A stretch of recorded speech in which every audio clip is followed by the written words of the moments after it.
باکره ارشاد. په رښتیا خبرو خلک خفه کېږي. ژوند څه بله زاویه اختیاره کړې د شعور ډیوه د سر په مزار مړه ده. د حیا څادر د ولو په غر نشته، د قامت نه د کور ټیټه دروازه ده. د احساس نه چونه جوړه د دیوال شو، بل ضمیر د یو خیرن ماشوم کمیش شو. محبت هړو معنا نه لري دلته، دا زما د معاشرې لفظ تمیز شو. د وطن په علم و فهم تجارت وشو، تقدس د پښتو لغړ بدن که د هوس او د شهوت په عطر لامبي د تیزاب په بخوري وچ چمن که. له سرونه شملې د عزت تاو کړې، د پښتو په نوم برباد خلک آباد شو. دنیادارو ترې نخپې ویستې لاړل، غریبان همداسې پاتې په هیواد شو. او دغه خلک په پل صراط څنګه تیریږي، په رښتیا خبرو خلک خفه کېږي. په رښتیا خبرو خلک خفه کېږي. عقیده په عقیدو کې ورکه شوې، چې څیره مو په شیشو کې ورکه شوې. د کافر ګمان جایز په مسلمان شو، دینداري په پیسو کې ورکه شوې. پیغمبر هر یو سړی په خوب کې ګوري، انسانان د فرښتو مرتبې غواړي. چې د دین او د مسلک نه خبر نه دي، هغه خلک وس طواف د کعبې غواړي. کام فروشو خپله ژبه بې ابرو کړه، د ویاړلي تاریخ کام په ورکېدو دی. د قبرونو خاموشۍ دی غوږ شئ، ابدالي او خوشحال خان په ژړېدو دی. خلکو کاړي په خپل نس پورې تړلي، د غربت د لاسه تنګ په زندګۍ دي. جنازې په اوږو وړي د ارمانونو، په ملاګانو رامات شوي په ځوانۍ دي. د انصاف ژبۍ لوېدلې د یریږي، په رښتیا خبرو خلک خفه کېږي. په رښتیا خبرو خلک خفه کېږي. غم زما او ستا د هیچ چا سره نشته، د مفاد و جنګ روان په اقتدار دی. که دې ولیدو یزید ته به دعا وکړي، مسلط چې اوس په موږ کوم واکدار دی. په رښتیا خبرو خلک خفه کېږي. غم زما او ستا د هیچ چا سره نشته، د مفاد و جنګ روان په اقتدار دی. که دې ولیدو یزید ته به دعا وکړي، مسلط چې اوس په موږ کوم واکدار دی. د یو نوي حقیقت نه مو خبر کم، وطن مړ دی خو اعلان خلک نه کړي. د پښتون په تاریخ شوی تشدد دی، ویني ویني دی درمان خلک نه کړي. د پښتون په تاریخ شوی تشدد دی، ویني ویني دی درمان خلک نه کړي. د دوزخ په اور په دې دنیا کې سوځو، د لمبو جامې مو واغوستې روان یو. په بړو پرېوتی ګرد راته وړه ښکاري، د یو وخت د رزق دومره په ارمان یو. تف نالت د دې وطن په رهبارانو، تف نالت د دې چمن په حاسبانو، تف نالت د دې مسکن په واکدارانو، تف نالت د دې گلشن په امیرانو. پیغلې لوډه کلبونو کې ګډیږي، په رښتیا خبرو خلک خفه کېږي. په رښتیا خبرو خلک خفه کېږي. که ژوند غواړې نو برغولی په خوله کېږده، یو ملنګ رښتیا په خوب کې راته راغی. په رښتیا خبرو خلک خفه کېږي. که ژوند غواړې نو برغولی په خوله کېږده، یو ملنګ رښتیا په خوب کې راته راغی. دا سرونه په تنو نه دي ګوپیان دي، باچا خان بیګا په خوب کې راته راغی.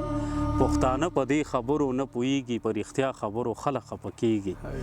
په رښتیا خبرو خلک خفه کېږي. ډېر ښه یاره باکره، حد دې کړی دی یار. دا د سوره د دې خو تا ما ته ډېر مخکې ذکر کړو، د دې خو ډېر ټایم ونه لګېده په دې نظم باندې. اصلیت کې د رحمان صاحب لکه نظم جوړول دې دپاره یو حقه جوړول غواړي. او غزل چې دی دا د نظم په نسبت ډېر ګران کار دی. نظم اسانه دی، خو نظم یو حقه یو لکه په ترتیب سره به یو مصرع یو غبلی کې، نو دا ټیم ډېر اخلي. خو دغه زما چې څومره نظمونه دي، دا زمونږ د معاشرې، زمونږ د وطن په اړې ګړې چې کوم حالات روان دي اوسني، په دوه باندې لکه اکثر زه شعر لیکم، نظم لیکم. نو خدای دې وکړي چې د نورو نظمونو په څیر دغه خلکو ته یو مثبت احساس ورکړي او مثبت فکر خلکو کې پیدا کړي. بالکل ولې نه. او باکره ته نن سبا لږ وروستو شوې، په شا شوې، ولې مطلب سوشل میډیا نه ولې غیبي داسې؟ اصلت کې خبره درمان صاحب داسې ده که نه چې یو د ژوند ذمهوارۍ ډېرې زیاتې شي، بل حالات په انسان دومره حاوي شي چې هغه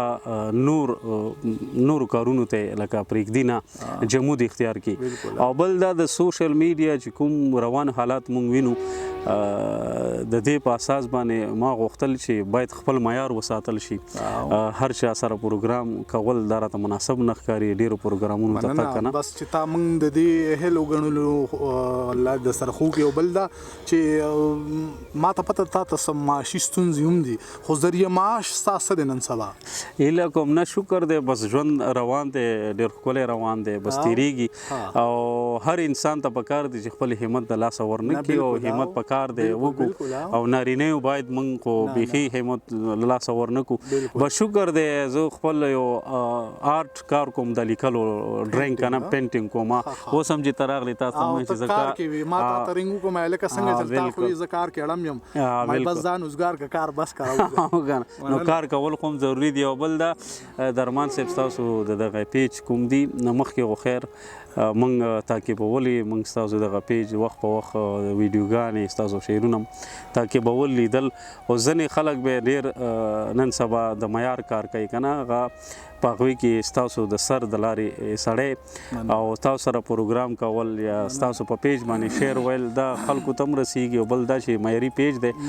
نو ټول د معیار خلک دی ورکې نو او خبرې به هم کوو سره خو کوم نوې غزل دی داسې لیکلې چې ملګري ستا کوم چې په فیسبوک او سوشل میډیا کې تعقیبوي تاسو خو نن سبا اکاونټونه هم داسې ښکاري چې زه مخکې خبر شوم تاسو موبایل هم تاسو نه چا په روډ باندې تختولې داسې خبر شوی وم که نه نو زه وایم چې هغې کې به کیدای شي ستاسو اکاونټونه هم ټول ترې کوم نوی اکاونټ یې جوړ کړی وختي مو دا زما د معاشرې لفظ یې تمیز دی سم کې مونږ خو بهرحال خبره داسې ده چې دا موبایل دی دا زمونږ په دې پښتنو کې لوږه تنده ډېره شوې ده به مونږ باندې هر حکمران چې راځي داسې حکمران راځي چې هغه د خپلو مفاداتو دپاره او د خپلو خلکو دپاره کار کوي او زمونږ پښتانه ډېر پسمانده پاتې شوي په هر حکومت کې په هر ځای کې نو خدای دې دغه مشکلات زمونږ د دغه پښتنو له سرونو نه ښکته کړي او ژوند ته مو پرېږدي چې موږ ژوند وګورو د هواګانو نه د ونو نه د غرونو نه د سندرو نه موږ خوندونه واخلو د دغه کیفیتونو سره اشنا شو یو غزل دی چې هیچا غوږ کې نه خود زما د ارمانونو شور ته هیچا غوږ کې نه خود زما د ارمانونو شور ته ژاړم د خپل اندورني کیفیتونو شور ته او ما په ډومبي ځل د خپل ژوند نه تنګ انسان ولیده په زلزله کې ګډېده د دیوالونو شور ته ما په ډومبي ځل د خپل ژوند نه تنګ انسان ولیده په زلزله کې ګډېده د دیوالونو شور ته او د خاموشۍ شور به مو کله اورېدلی نه وي تاسو له غوږ کېږدئ د ځینې تصویرونو شور ته د خاموشۍ شور به مو کله اورېدلی نه وي تاسو له غوږ کېږدئ د ځینې تصویرونو شور ته او دا شعر پکې دی چې زه د زندان نه هره شپه بالاخانه جوړوم زه د زندان نه هره شپه بالاخانه جوړوم یو خوندوره تړ کوم د زنځیرونو شور ته او د ژوند په لاره کې ویده اژدها ویښه نه شي څه تدبیر ونیسو د خپلو قدمونو شور ته د ژوند په لاره کې ویده اژدها ویښه نه شي څه تدبیر ونیسو د خپلو قدمونو شور ته دا یو نوی غزل نو بل څه باقي را غزل راته ووایه غزلان خو دا د کویټې والا خلک ډېر ښایسته خبرې کوي غزلان ډېر دي غزلان او موټران دا په جمع یادوي که نه دا ډېره خوږه لهجه ده بهرحال یو غزل به درته بل ووایم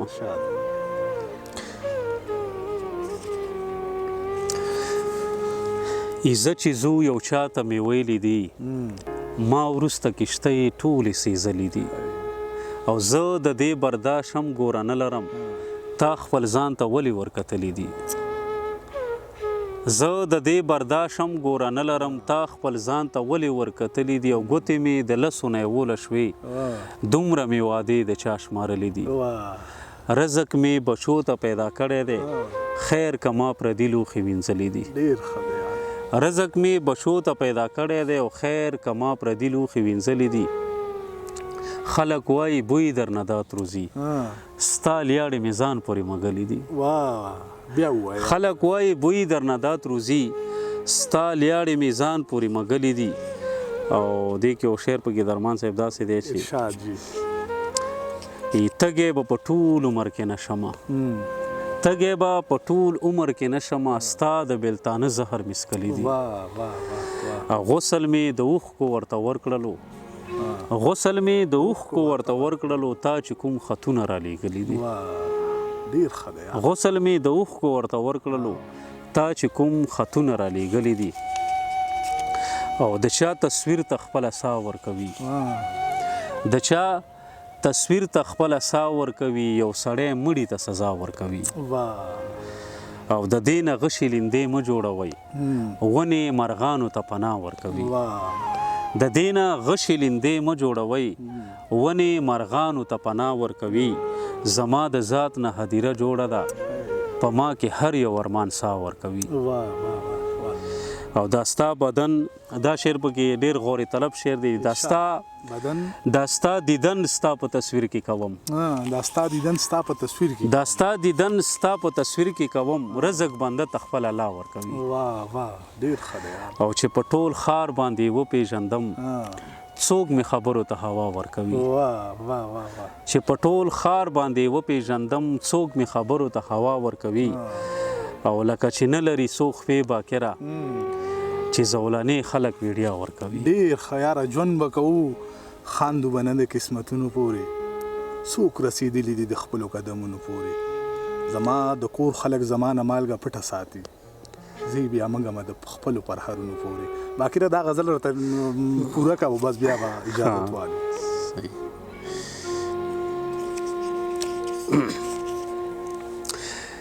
غزل دی درمان صاحب چې زما کفن نه د خپل وطن جنډه جوړه کړه زما کفن نه د خپل وطن جنډه جوړه کړه زما قاتل ما ته د ځان نه فریخته جوړه کړه او د مقدس مینې حد دی خدای به تا راکوي د مقدس مینې حد دی خدای به تا راکوي ستا د څادر نه مې لمانځه ته مصاله جوړه کړه او هر څه قیمت و خو سر د پښتون ډېر ارزان و هر څه قیمت و خو سر د پښتون ډېر ارزان و ما چې د دې ښار په بازار کې نرخنامه جوړه کړه او ما ورته ونه د کور ورکړه چنغرۍ پرې تود کړي ما ورته ونه د کور ورکړه چنغرۍ پرې تود کړي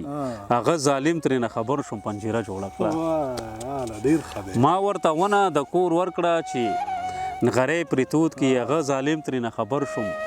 پنجره جوړه کړه او ستا په جایداد ورونه نښتي د یو بله سره ستا په جایداد ورونه نښتي له یو بله سره ستا د امسا نه ستا بچو پلاره لینده جوړه کړه ډېر ښه دی او چې د کوټې نه بهر وځم اجازت ترې اخلم چې د کوټې نه بهر وځم اجازت ترې اخلم د تنهایۍ سره مې دا رنګه رشته جوړه کړه او دوه رنګي خلک به اوس ویني پکې خپله څېره باکره ما د خپل غزل ناینه جوړه کړه ډېر ښه دی ډېره مننه باکره مننه ملګرو تاسو موږ سره تر دې دمه ناست وئ زه کو رښتیا خبره وکړم ما چې په موجوده شاعرانو کې د چا د شعر نه خوند اخیستی نو نه باکر